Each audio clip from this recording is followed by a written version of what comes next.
Pemirsa, berita Kalimantan Selatan kembali berhadir menjumpai Anda. Bersama saya Naila Lutfiana, sejumlah berita dan informasi lainnya yang telah kami siapkan untuk Anda. Berikut berita utama hari ini.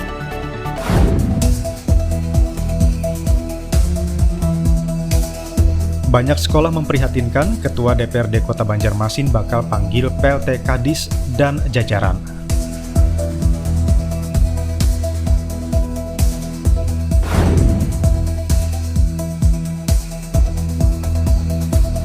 Wali Kota Banjarmasin awasi langsung Dinas Pendidikan terkait anggaran untuk perbaikan SDN Basiri 10 Banjarmasin.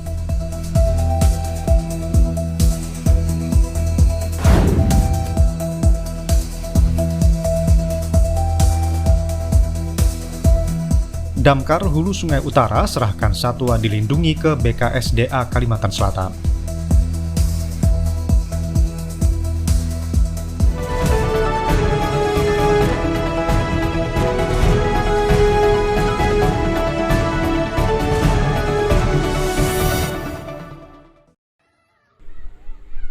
Persoalan SDN Basiri 10 Banjarmasin yang belum ada progres perbaikan halaman sekolah ditanggapi serius oleh Ketua DPRD Banjarmasin Rikfal Fahruri.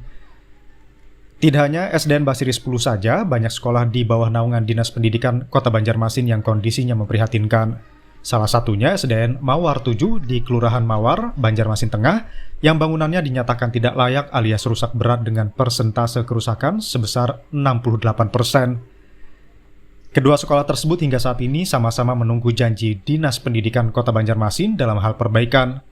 Karena apabila tidak disegerakan, khawatirnya akan mengancam keselamatan para guru dan siswa yang ingin menempuh pendidikan.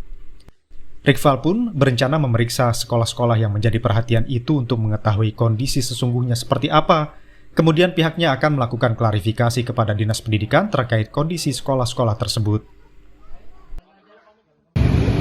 Ya, yang pastinya kan kita cek dulu lokasinya seperti apa, kemudian juga kalau misalnya menggunakan shift-shiftan, tentu kan apakah dari kapasitas itu memang benar-benar tidak terpenuhi. Kalau misalnya memang belum terpenuhi, ya karena apa, kita juga harus tahu persoalannya kan. Ada rencana memanggil distrik kalau memang melihat kondisinya ini atau memastikan bahwa ini terakomodir? Sebelum itu kita harus tahu permasalahannya dulu. Jadi mungkin nanti kita cek dulu dari sekolah mengusulkannya seperti apa. Silakan saja nanti ke Dewan, ya kan, mengusulkan seperti apa. Nanti kalau misalnya kita perlu klarifikasi dari distrik, ya itu kita akan lakukan. Rikfal menekankan memastikan kenyamanan dan keamanan siswa dan siswi merupakan tanggung jawab pemerintah. Karena hak anak-anak di daerah ini untuk mendapatkan pendidikan yang baik dan berkualitas, termasuk sarana dan prasarananya. Fuday dan Lutfi Darlan melaporkan dari Banjarmasin, Kalimantan Selatan.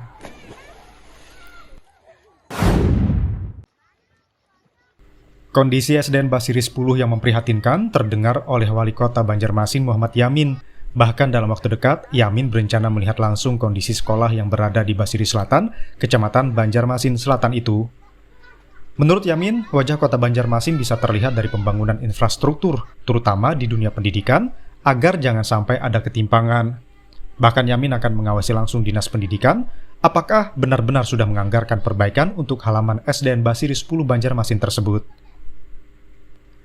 Hanya didiamkan sebenarnya perlu juga menjadi satu perhatian, karena itu adalah wajah daripada Kota Banjarmasin juga kalau ada ketimpangan dalam hal infrastruktur daripada dunia pendidikan, karena dunia pendidikan ini penting bagi kita semua. Nanti makanya saya juga beberapa waktu depan nanti akan memberikan sedikit menengoklah, melihatlah kondisinya seperti apa. Nah ini akan kami bahas dan apakah sudah ada anggarannya yang masuk untuk menuju ke sana, infrastruktur jalannya maupun infrastruktur daripada sekolah itu.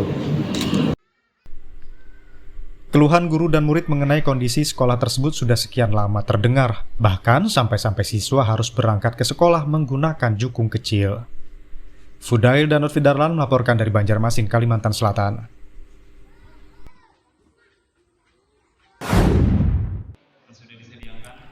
Sebanyak 260 lebih siswa dan siswi Sekolah Dasar Islam Terpadu SDIT Ukhuwah 1 dan 2 melaksanakan hataman dan imtihan atau uji publik Selasa lalu. Kegiatan digelar di Aula Serbaguna lantai 2 Gedung Yayasan Ukhuwah, Jalan Lingkar, dalam Kota Banjarmasin. Para penghafal Al-Quran yang melaksanakan khataman ini terdiri dari kelas 3, 4, 5, dan terbanyak kelas 6. Koordinator kegiatan Santoso mengatakan tujuan kegiatan ini adalah dalam rangka evaluasi sekaligus bentuk laporan secara langsung kepada orang tua siswa atas hasil pembelajaran Al-Quran yang dilaksanakan setiap hari di SDIT Ukhuwah 1 dan 2. Selain itu, makna yang terkandung dalam kegiatan khataman dan imtihan SDIT Ukhuwah 1 dan 2 ini adalah para siswa dapat menjadikan Al-Quran sebagai pedoman hidup sehari-hari. Tak hanya hafal, para siswa juga diharapkan dapat mengamalkan dan memahami isi yang terkandung dalam Al-Quran. Tujuan dari kegiatan ini tentunya menjadi evaluasi dan juga menjadikan sebagai laporan secara langsung kepada orang tua dalam hasil pembelajaran Al-Quran yang dilaksanakan sehari-hari. Jadi ini sifatnya laporan secara langsung, atau juga bisa juga disebut dengan uji publik kepada anak-anak kita yang mengikuti munakasyah, dan kali ini mereka mengikuti khatamah dan imtihan berkesempatan diuji oleh orang tuanya masing-masing ataupun dari para tamu undangan yang hadir. Makna dari kegiatan ini, kita berharap bahwa Al-Quran itu sebagai pedoman kita bisa senantiasa melekat dalam kehidupan sehari-hari. Mudah-mudahan mereka bisa mengamalkan, memahami apa yang terkandung di dalam Al-Quran. Sementara itu, Kepala SDIT Ukhuwah 1 dan 2, Ustaz Mohsi menyampaikan, dilaksanakannya khataman dan imtihan adalah menjawab daripada visi dan misi sekolah yang berakhlak, berprestasi, mandiri, dan berwawasan lingkungan. Ya, dari kami manajemen sekolah, baik saya Abdul Musi dan Saifur Rahman, tentu ini bagian dari kami menjawab dari visi sekolah yang berakhlak, berprestasi, mandiri, dan berwawasan lingkungan, di mana di berprestasi ada temuan di sana. Misi sekolahnya adalah bagaimana siswa-siswi kami itu hafal 2 juz dan juga tartil dan tahfiznya terjaga. Kegiatan ini dihadiri Ketua Yayasan Ukhuwah Kalimantan Selatan Ustaz Sirajuddin, Direktur Pendidikan Ustadz Hairani, dan sejumlah pejabat publik serta ratusan orang tua siswa. Di penghujung acara, ada penyerahan piagam penghargaan kepada para siswa yang berprestasi dan meraih juara dalam menghafal Al-Quran. Rahman Leon dan Lutfi Darlan melaporkan dari Banjarmasin, Kalimantan Selatan. Terima kasih.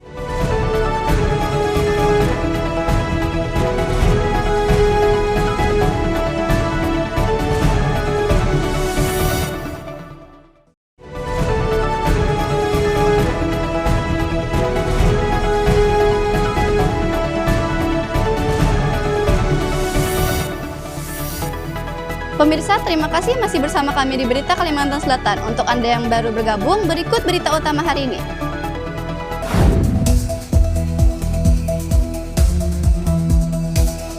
Banyak sekolah memprihatinkan, Ketua DPRD Kota Banjarmasin bakal panggil PLT Kadis dan jajaran.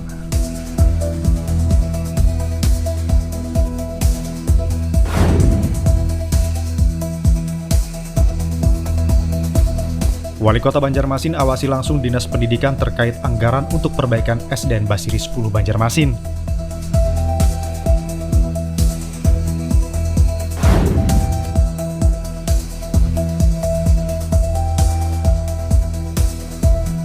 Damkar Hulu Sungai Utara serahkan satwa dilindungi ke BKSDA Kalimantan Selatan.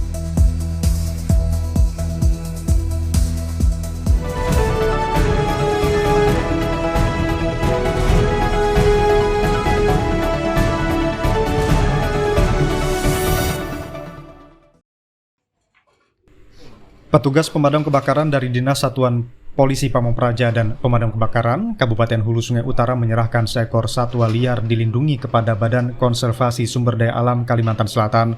Penyerahan hewan dengan nama Owa Kalawat ini berlangsung di halaman Dinas Satuan Polisi Pamong Praja dan Pemadam Kebakaran Kabupaten Hulu Sungai Utara Jumat kemarin. Satwa dilindungi ini merupakan serahan warga Hulu Sungai Utara kepada petugas pemadam kebakaran Hulu Sungai Utara.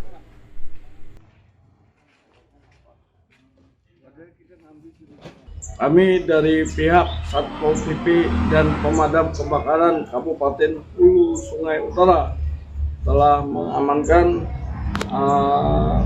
hewan yang dilindungi adalah hewan primata jenis wak-wak. Jadi salah satu warga mungkin ada memelihara, kita pihak edukasi, saling edukasi, akhirnya mau menyerahkan kepada kita. Tindak lanjutnya kami akan serahkan ke pihak BKSDA Provinsi Kalsel. Kita satwa peliharaan masyarakat yang kurang lebih sekitar 4 tahun. Jadi secara perilaku dia sudah tidak liar seperti habitat di awalnya. Kita perlu kondisikan supaya dia itu bisa kembali ke sifat liarnya. Jadi kita perlu rehabilitasi sementara waktu sampai dia memang bisa liar. Kalau memang bisa, kita akan lepas liarkan. Tapi kalau memang dia perilakunya tidak bisa seperti dulu waktu di hutan yang makan sendiri, tidak tergantung sama orang, itu bisa balik lagi. Itu kalau nggak bisa berarti kita harus tetap pelihara dia di kandang, bisa di kandang di kebun binatang atau di lembaga konservasi yang lain.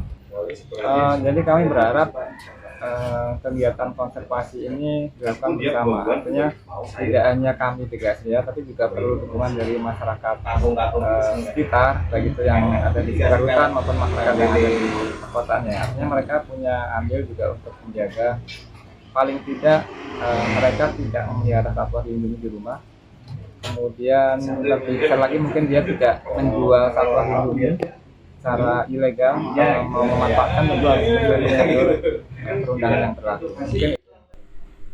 Spesies endemik Kalimantan ini diamankan petugas Damkar Hulu Sungai Utara dari sebuah kandang warga di Desa Hulu Pasar, Kecamatan Amuntai Tengah, Kamis 22 Mei 2025 sore lalu. Munawir dan Lutfi Darlan melaporkan dari Kabupaten Hulu Sungai Utara, Kalimantan Selatan.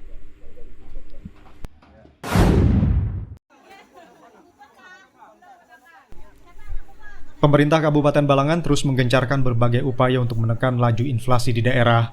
Salah satunya melalui pelaksanaan pasar murah oleh Dinas Perindustrian dan Perdagangan Balangan.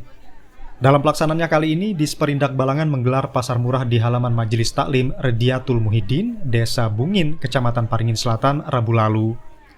Kegiatan ini turut bekerja sama dengan pihak Majelis Taklim dalam rangka memeriahkan milad ke-11 majelis.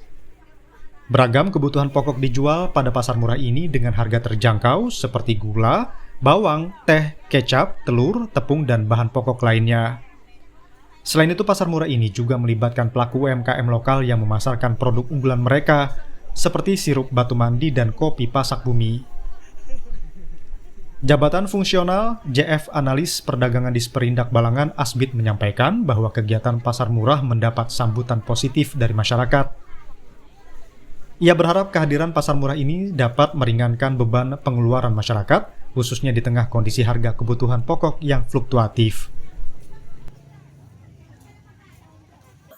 Hari ini pasar murah kami yang ke-26 kali dari target 70 kali. Untuk hari ini kita bekerja sama dengan Majelis Taklim Riyadul Muhyiddin Desa Bungin, ya, karena kebetulan adalah hari jadi pesantren yang ke-11.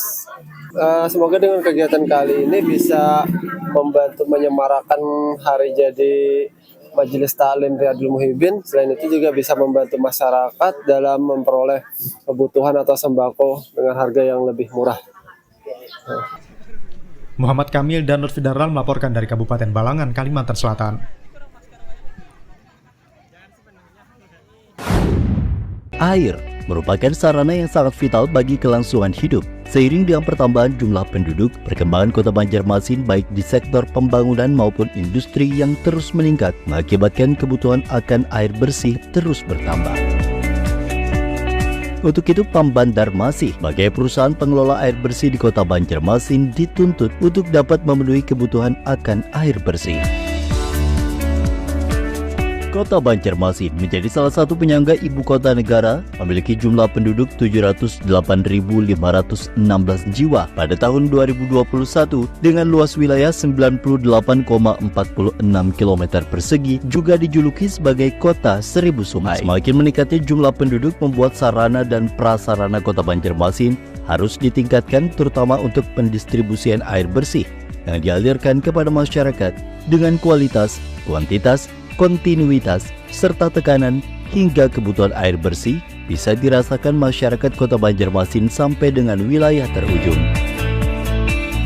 Berdasarkan Perda Nomor 1 Tahun 2022 tentang perubahan bentuk Badan Hukum Perusahaan Daerah Air Minum Banjarmasin, resmi berubah menjadi Perusahaan Perseroan Daerah PT Air Minum Banjarmasin atau Perseroda. Akte pendirian nomor 05 tanggal 10 Juni 2022 yang disahkan melalui Keputusan Menteri Hukum dan Hak Asasi Manusia Republik Indonesia. PAM Banjarmasin mempunyai visi, yaitu mewujudkan perusahaan air minum yang berdaya saing global, cerdas, dan unggul dalam pelayanan serta pengelolaan secara berkelanjutan. Sedangkan misi PT Air Minum Banjarmasin adalah mengembangkan karyawan profesional berakhlak mulia, menjaga ketersediaan sumber daya air baku yang berkelanjutan, menerapkan pelayanan prima dan inovasi sistem teknologi terkini, melaksanakan manajemen mutu, lingkungan, keselamatan, dan kesehatan kerja atau K3, mengembangkan diversifikasi usaha. PAM Banjarmasin Kota Banjarmasin berupaya untuk tetap terus eksis dalam memberikan pelayanan terbaik kepada pelanggan. Sejalan dengan perkembangan Kota Banjarmasin dan sekitarnya, disadari bahwa kapasitas sumber daya dan kemampuan sistem produksi yang tersedia masih terbatas dan perlu terus ditingkatkan. Untuk itu, perlu disusun program kerja, anggaran, dan perencanaan strategis yang terpadu agar dapat dipergunakan oleh pihak manajemen sebagai bahan referensi untuk mengambil keputusan pengembangan investasi, serta kesiapan menghadapi tantangan ke depan guna mencapai pelayanan prima yang lebih baik lagi.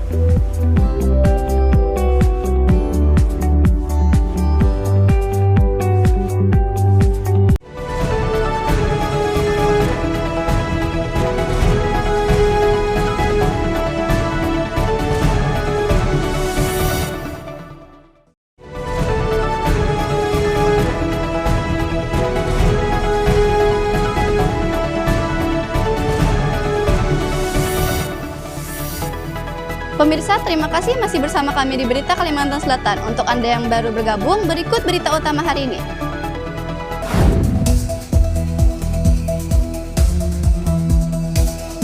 Banyak sekolah memprihatinkan, Ketua DPRD Kota Banjarmasin bakal panggil PLT Kadis dan jajaran.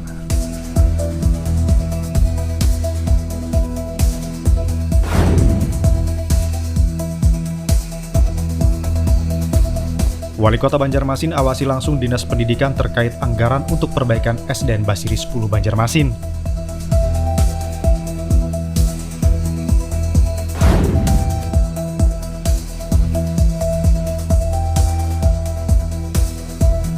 Damkar Hulu Sungai Utara serahkan satwa dilindungi ke BKSDA Kalimantan Selatan.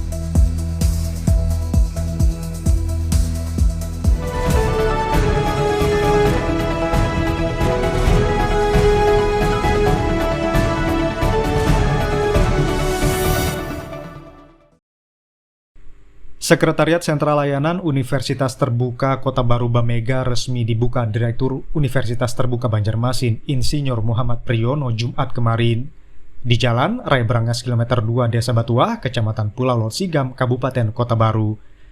Diresmikannya Universitas Terbuka Kota Baru Bamega ini merupakan kabar gembira bagi masyarakat yang belum sempat menuntut ilmu ke perguruan tinggi. Dan perkuliahan UT ini tidak melakukan tatap muka tapi dengan cara kuliah online. Dibukanya UT Kota Baru Bamega, maka akses pendidikan tinggi bagi masyarakat di daerah lebih mudah, cepat, dan terjangkau. Direktur UT Banjarmasin, Insinyur Muhammad Priyono mengucapkan terima kasih kepada pengurus UT Kota Baru Bamega yang siap menjadi perpanjangan tangan bagi masyarakat Kota Baru yang ingin melanjutkan kuliah ke pendidikan yang lebih tinggi. Universitas Terbuka Banjarmasin adalah perguruan tinggi negeri ke-45 dan tersebar di seluruh Indonesia dan terakreditasi A dan B, dan cara perkuliahannya bisa di mana dan kapan saja. Tujuan membuka sentra layanan Universitas Terbuka di Kota Baru ini adalah tujuannya untuk mendekatkan Universitas Terbuka dengan masyarakat, ya. Karena berdasarkan pengamatan kami, masih banyak masyarakat di Kota Baru khususnya yang belum kenal itu apa, ya, terus gimana caranya, melayaninya bagaimana, dan sebagainya, banyak pertanyaan. Walaupun kami secara online sudah sangat maju. Nah, dengan berdirinya Salut di Kota Baru ini dengan nama Salut Kota Baru Bumega, saya berharap masyarakat menggali informasi sebanyak mungkin dari Salut ini, dan tentu ujungnya adalah masyarakat bisa memanfaatkan secara langsung, tidak perlu ke Kutai Banjarmasin, di sini saja berkomunikasi, nyari informasi, dan saya sangat berharap Bu Nelly dengan antusias mampu melayani masyarakat yang ingin berkuliah di Universitas Terbuka. Sementara itu, Kepala Sentra Layanan UT Kota Baru Bumega, Nelly Pusparini, menyampaikan terima kasih kepada Direktur UT Banjarmasin yang membuka secara langsung kantor Sekretariat UT Kota Baru Bumega di Kabupaten Kota Baru yang dapat memberikan kesempatan kepada masyarakat untuk kuliah ke perguruan tinggi. Selain itu, perwakilan Dinas Pendidikan dan Kebudayaan Kabupaten Kota Baru Yuliani mengatakan, dengan dibukanya sentra layanan Universitas Terbuka Kota Baru Bumega oleh Direktur UT Banjarmasin, maka masyarakat Kota Baru khususnya di daerah akan sangat terbantu, apalagi dengan kuliah secara online dan akses yang mudah dijangkau. Ardiansyah dan Nufi Darlan melaporkan dari Kabupaten Kota Baru, Kalimantan Selatan.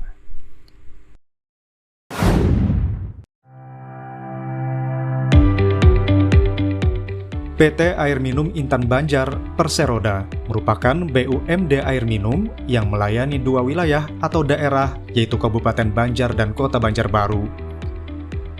Dua wilayah tersebut sebelumnya merupakan satu daerah dan dipimpin oleh Bupati Kabupaten Banjar. Akan tetapi sejak tahun 1999 terjadi pemekaran wilayah yang menjadikan Kota Banjarbaru berdiri sendiri di bawah kepemimpinan Wali Kota Kota Banjarbaru.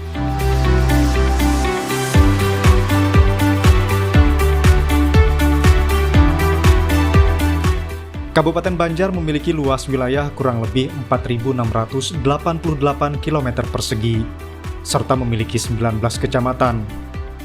Sedangkan Kota Banjarbaru memiliki luas wilayah kurang lebih 371 km persegi dan terdiri dari 5 kecamatan.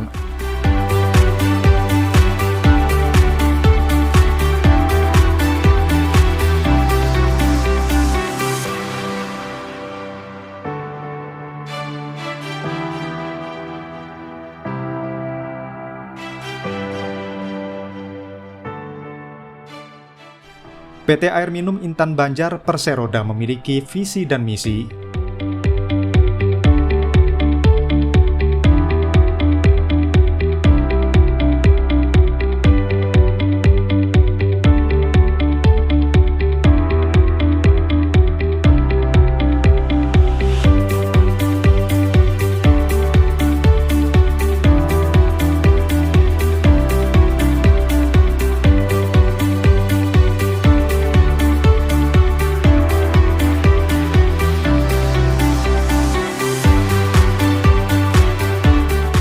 Pemirsa, berita tadi menutup perjumpaan kita hari ini. Saya Naila Alfiana serta kru yang bertugas mengucapkan terima kasih dan sampai jumpa.